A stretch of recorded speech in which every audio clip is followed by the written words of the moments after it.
going on, everybody? Garrett back here. And man, have you ever wanted something so bad, like a piece of physical media so bad, that you would have done anything you could to get it? Well, that's what I want to talk about today. We're going back in time again. We're going to the early 2000s. I'm going to tell you a little bit of story about one of the most sought after DVDs in horror physical media history. If I had to bring it back to a date, I'm thinking this was probably around 2003, maybe.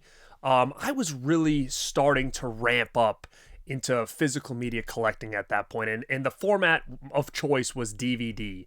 I was still collecting VHS around the time, but DVD really was the format I was so focused on, especially when it came to horror movies, the ones I loved and the ones that I wanted to discover for the first time. Now, I remember going into Best Buy on a Tuesday. Like every Tuesday, my friend Keith and I would check out all the stores on DVD release Tuesday. It was such a fun time. I mean, we'd hit up places like Circuit City and Best Buy. They were right across the street from each other, so those were always the main two spots. And back then, they were really heavily stocked with DVDs. The department for DVDs, especially even the horror section, was massive. And it was such a great time to kind of go shopping for physical media. And like I said, at the time, I really was trying to focus on getting cool stuff, finding movies that I'd never seen before, and all these cool additions that were coming out. And I can remember as clear as day. This, honestly, to me, is as clear as day. I was walking down the aisle at Best Buy, and I saw Fright Night 2. Fright Night 2 is one of my all-time favorite sequels. Fright Night is one of my all-time favorite horror movies. So when I was a young kid, I saw Fright Night and Fright Night 2 back to back on a Saturday afternoon on cable television. And man, I completely was over the moon with these movies. It just felt so real to me in the sense that I lived in a suburban area similar to Fright Night. So I really could relate to it. And part 2 was such a cool sequel because it was one of those sequels that had the main characters back and they were on a new adventure. You had Jerry Dandridge, the vampire's sister here, kind of trying to take revenge on what they did to him. And man, this was an awesome sequel. Now, little did I know in the early 2000s that this thing was going to become one of the most difficult DVDs and movies to track down. So again, I had this in my hand and I'm like, Fright Night 2, I love that. I've got the first one on DVD. I'm going to pick this one up. Awesome. And then I was walking down the aisle and I saw this guy. This was the Anchor Bay Suspiria thick box. Now, at the time, I had never seen anything like this thick case here. I have never in my life had seen anything like this. And at the time, I'll be honest, in the early 2000s, I had never seen Suspiria before. This wasn't one of the horror movies that I had ever rented or my uncle had, pushed on me as a kid, and none of that.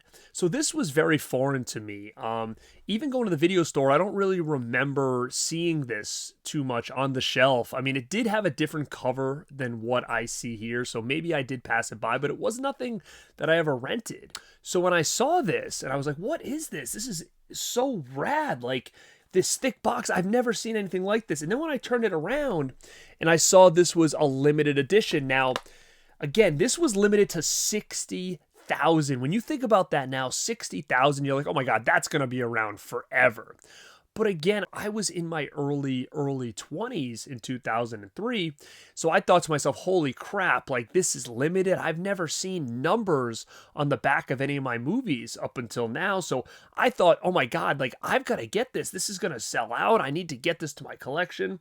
And again, it was not anything that I had seen before, but what really caught my eye is it says right here on the front, one of the scariest movies of all time. So again, I wasn't really familiar with this movie at that point. So when I saw this, I was like, oh my God, is this one that's kind of passed me by? I don't know if my uncle even knows about this movie. He's never told me about Suspiria. I've got to pick this up.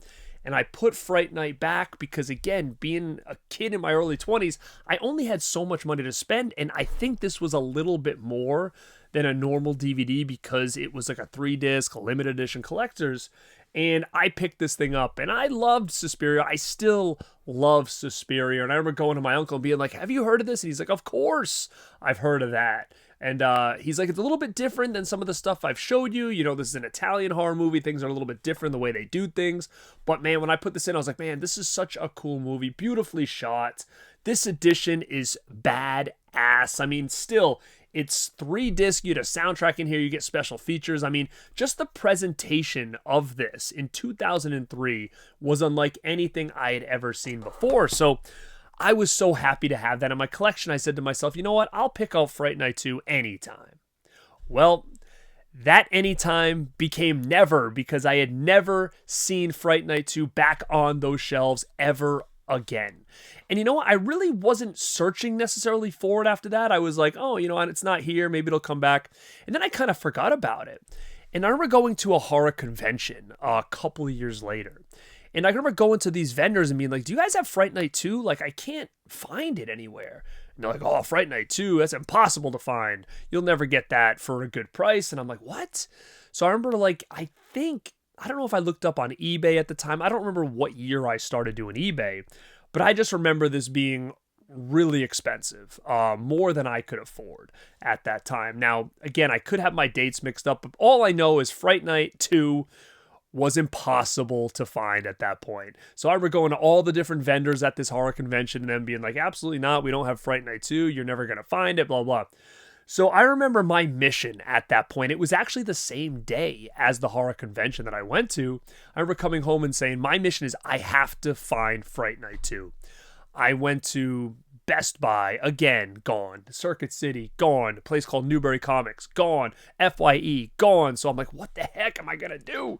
So I started thinking to myself, what if I start going to video stores? Maybe, just maybe, they have Fright Night 2 on their shelves and I can somehow find a way to acquire this movie. Maybe the people working at the stores don't care. Maybe the people working at the stores don't know, but I needed to find this movie and get it into my collection, not only because it was rare, but because it was a movie that I absolutely loved and I wanted this damn DVD. So my friends and I, we drove around to all the different video stores with no luck at all. I remember us talking in the car like, what else is out there? Isn't there a movie gallery down here? And we went to movie gallery, nothing.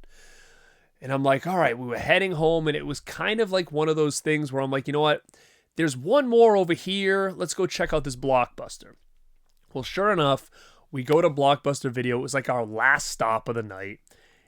And this thing was sitting on the shelf in the horror section. And it had the little DVD case behind it. And I said, oh my God. So I brought this case, the DVD behind it, up to the front desk. And I said to the clerk, I said, listen, if I was to rent this and not bring this back, how much would it cost me? And he's like, well, why are you going to do that? And I said, I want this movie. It's one of my favorite movies. I can't find this anywhere. And I really, really want it for my collection. I said, what would you want for me to buy this straight up from you? And he kind of stood there and he's like, I don't know, $20. And I was like, you got it. And I gave this dude $20. And he put the disc in this case. Look, there is no Blockbuster stickers on it, nothing. There was the insert still in this DVD. I mean, I don't know if he looked at the computer or not and maybe realized this thing hadn't been rented in a long time. And what Blockbuster used to do is when things got old and they needed to replenish their shelves, they would put these for sale. So I don't know, maybe in his head he thought this will probably be on the sale rack soon. Like, I'm just going to give it to this dude for $20. And he did. And that is how I acquired Fright Night 2 in the early 2000s in my collection. And it's been one of my all-time holy grails when it comes to DVDs and physical media history and horror. Like, this was such an important edition to have because it really is one of the only editions we've had in the US since then, and it's still hard to find and still rare. And if you've heard this story before, the reason I wanted to talk about it again is because I did tell this story on someone else's channel. I think it was Planet CHS's channel a long time ago, I believe. It could have been on Dead Pits, but I did talk about this story somewhere. And I also did a video talking all about Fright Night 2 and the history of physical media, why it took us so long to get it, what the future holds for this, which we do know now is that Red Shirt Pictures will be putting Fright Night 2 out on a deluxe 4K in a version like we've never seen before, what this thing deserves. And that is going to be coming out within the next couple of years. And man, I'm so excited. It's probably going to be my release of the year when this is announced. I know a little bit more about this release at this point than has been announced, but man, it is going to be awesome. And I wanted to talk about this again today because I just did a video talking about a Holy Grail DVD that I acquired, and a lot of people loved that. And they said, do more like this, do more like this. This was a Holy Grail DVD that any horror collector wants, or at least wanted at some point during their collecting time. But I had told this story on another channel, and a lot of people commented and said that was wrong for me to do that. That was a bad thing that I went to Blockbuster and conned this man into letting me purchase this. I didn't steal it. I asked, and he sold. And I paid the man for it. So, was I wrong? I thought to myself, man, you're thinking outside the box here. Like, this is genius. This is a genius idea for an out-of-print DVD that you cannot get for a decent price. And you cannot find, again, in the early 2000s, it was a lot harder to acquire things than it is now. So, guys, that is my story on how I acquired one of the most sought-after DVDs in horror physical media history, Fright Night 2. Was I wrong? You guys let me know down in the comments section below. Do you own this edition of Fright Night 2? Did I make the right choice picking Suspiria over Fright Night 2? In hindsight, as much as I thought this was limited, this was the real limited edition that day at Best Buy. So, guys, I hope you enjoyed this story. Again, if you'd like to hear these little physical media retro stories of my collecting years around this time, I have so many cool stories I can talk about with some of these cool editions that I have. And it's cool to go back in time and reminisce. And guys, thank you for checking this out. This is Garrett at Born2beRad. And like always, stay